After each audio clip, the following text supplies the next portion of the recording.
Oi, gente! Tudo bem com você que está aqui no meu canal? Eu, professor Guilherme De Luca, estou aqui mais uma vez para que nós possamos juntos estudar ética. Prepare o papel, prepare a caneta, porque hoje temos um tema muito importante para você que pretende fazer a prova da OAB. Falaremos de tramitação do processo disciplinar perante a OAB. Prepare-se, venha comigo para que nós possamos ter muito estudo na aula de hoje. Roda a vinheta!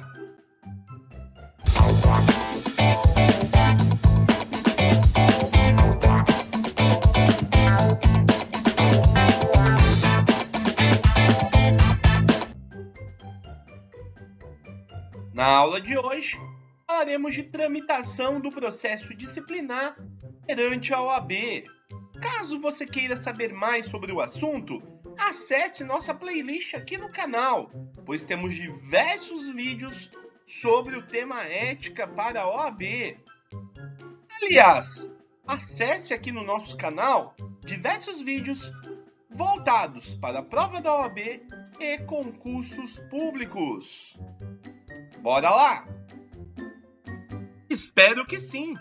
Não esqueça de se inscrever no nosso canal, ative o sininho, indique o canal para os amigos, comente aí, vamos engajar para que sempre tenhamos bastante conteúdo. Vamos falar sobre tramitação do processo disciplinar. É importante destacar que este processo disciplinar tramita em sigilo até o seu término. Só tendo acesso às suas informações, as partes, seus defensores e autoridades judiciária competente, conforme artigo 72, parágrafo 2º do Estatuto da OAB. Em qualquer das fases do procedimento disciplinar, prevalece o princípio da presunção da inocência do advogado representado, razão por que a lei determina que o seu respeito e sigilo seja mantido. Enquanto não houver decisão definitiva, transitada em julgada ou arquivamento, o processo disciplinar não pode ser objeto de divulgação ou publicidade. O processo disciplinar poderá ser instaurado de ofício, em função do conhecimento de fato quando obtido por fonte idônea ou em virtude de comunicação da autoridade competente, ou mediante representação de qualquer autoridade ou pessoa interessada, conforme artigo 72 do Estatuto da OAB, combinado com o artigo 55 do Código de Ética e Disciplina, também da OAB.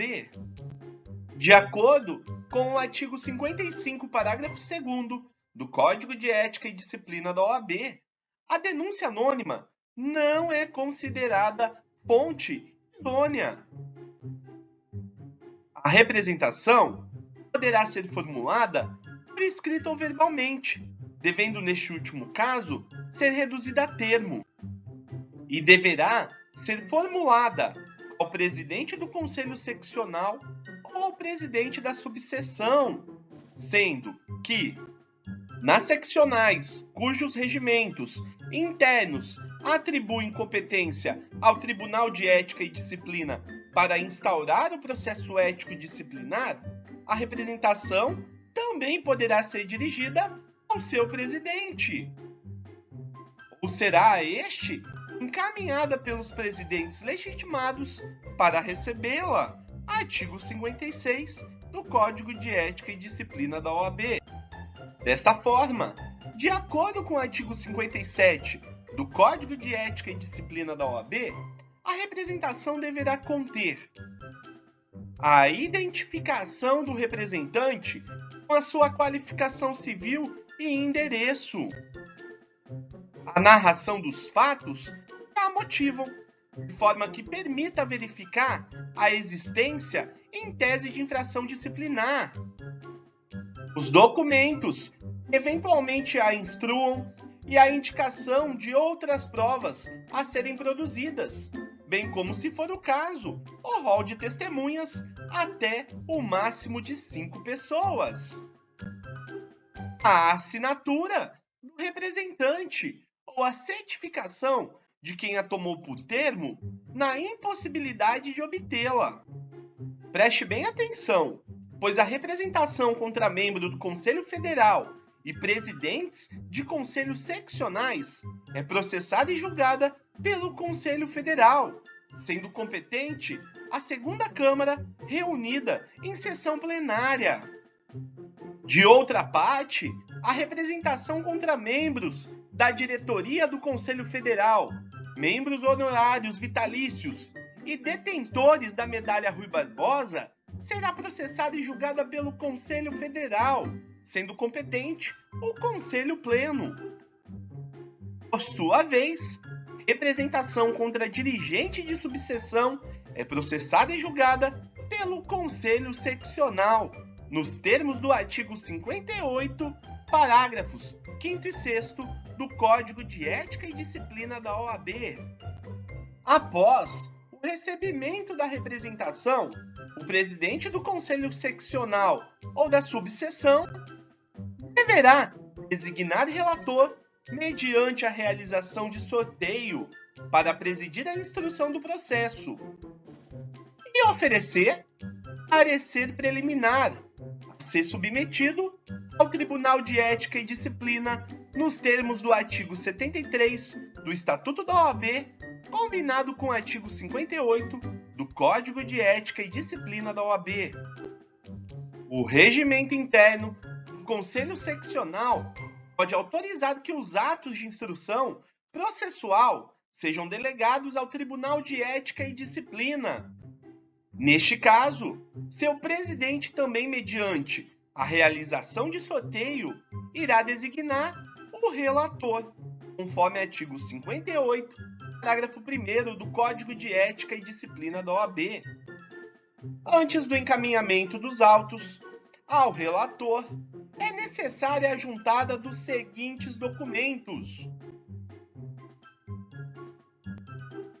ficha cadastral do representado, certidão negativa ou positiva sobre a existência de punições anteriores, convenção das faltas atribuídas, certidão sobre a existência ou não de representações em andamento, a qual, se positiva, será acompanhada da informação sobre as faltas imputadas.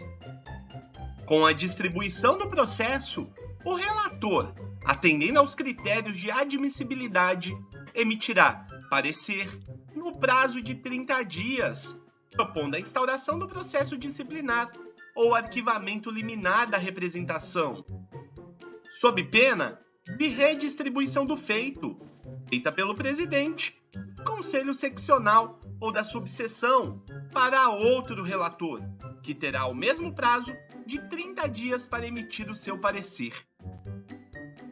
Os conselhos seccionais poderão instituir comissões de admissibilidade no âmbito dos tribunais de ética e disciplina, compostas pelos seus membros ou por conselheiros seccionais, com a atribuição de análise prévia dos pressupostos de admissibilidade da representação ético-disciplinar, podendo propor, inclusive, o seu arquivamento de maneira liminar, conforme parágrafo 7º do artigo 58 do Código de Ética e Disciplina. Cabe ao presidente do Conselho ou ao do Tribunal de Ética e Disciplina, se for o caso, proferir despacho declarando instaurado o processo disciplinar ou determinando o seu arquivamento da representação, nos termos do parecer do relator ou segundo os fundamentos que adotar. Para a inteligência do artigo 59 do Código de Ética e Disciplina, recebida a representação e declarado instaurado o processo disciplinar, compete ao relator responsável pela instrução do processo determinar a notificação dos interessados para prestar esclarecimentos ou a do representado para apresentar defesa prévia, no prazo de 15 dias, em qualquer caso, sendo que o prazo para a defesa prévia poderá ser prorrogado por motivo relevante a juízo do relator, nos termos do parágrafo 3º do artigo 73 do Estatuto da OAB. A notificação será expedida para o endereço constante do cadastro de inscritos do Conselho Seccional.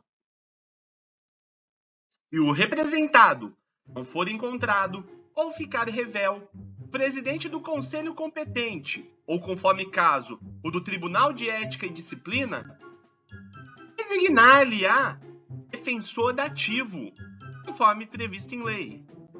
Via de regra, a notificação inicial da apresentação de defesa prévia ou manifestação em processo administrativo perante a OAB deverá ser feita por meio de correspondência, com aviso de recebimento enviada para o endereço profissional ou residencial do advogado, que deve manter sempre atualizado seu cadastro no Conselho Seccional.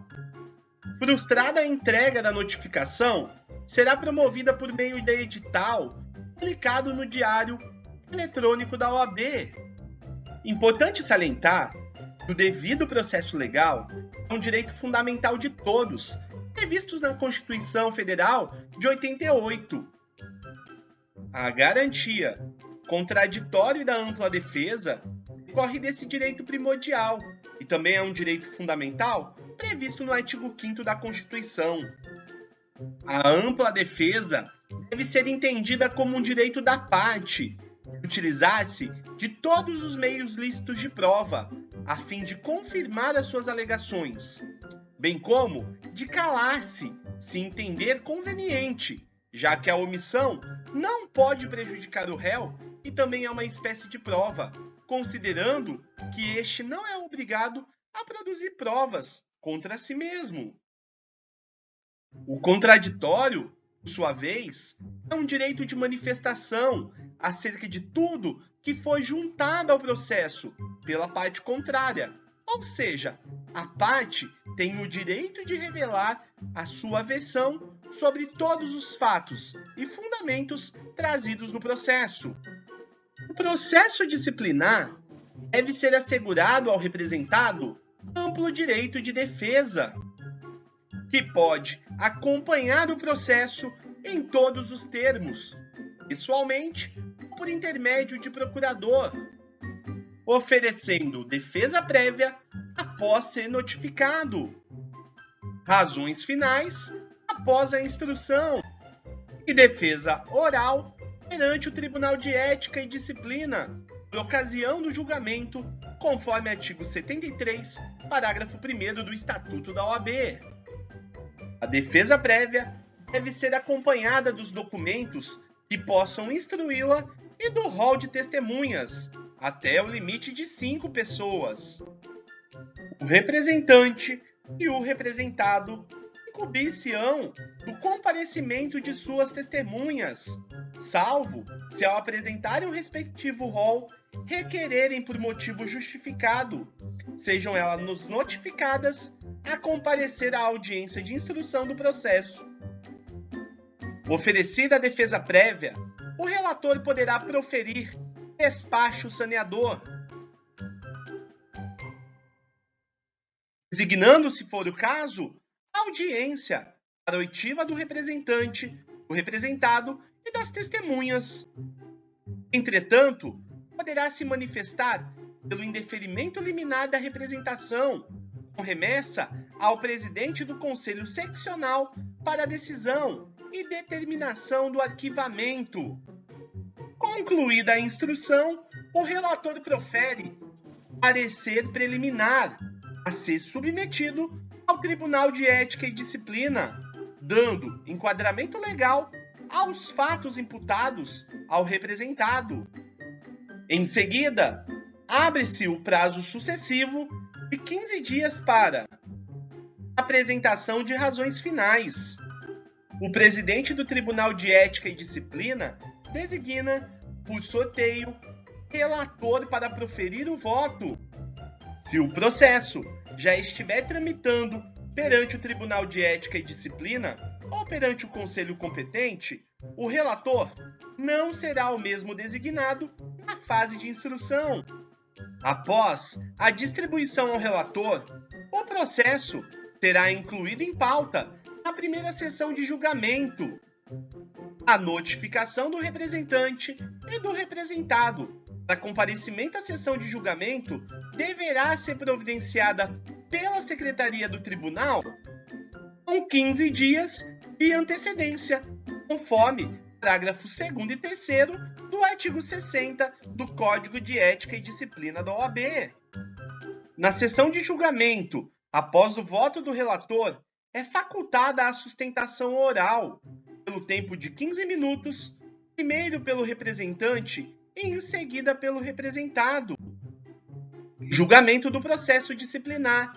Haverá-se-á o acórdão, do qual constarão, quando procedente à representação, os seguintes itens: o enquadramento legal da infração, sanção aplicada, o quórum de instalação ou de deliberação, a indicar de haver sido esta adotada com base no voto do relator ou em voto divergente, as circunstâncias agravantes ou atenuantes consideradas e as razões determinantes de eventual conversão de censura aplicada em advertência sem registro no assentamento dos inscritos. É importante destacar que a conduta do interessado no processo disciplinar que se revele temerária ou caracterize a intenção de alterar a verdade dos fatos, assim como a interposição de recurso com o intuito manifestamente protelatório, contrariam os princípios do Código de Ética e Disciplina da OAB, sujeitando os responsáveis à correspondente sanção prevista no artigo 66 do Código de Ética e Disciplina da OAB. E aí, gostou desse vídeo? Espero que sim! Não esqueça de se inscrever no nosso canal, ative o sininho, indique o canal para os amigos, comente aí, vamos engajar para que sempre tenhamos bastante conteúdo. Espero você no próximo vídeo. Forte abraço e até mais. Tchau!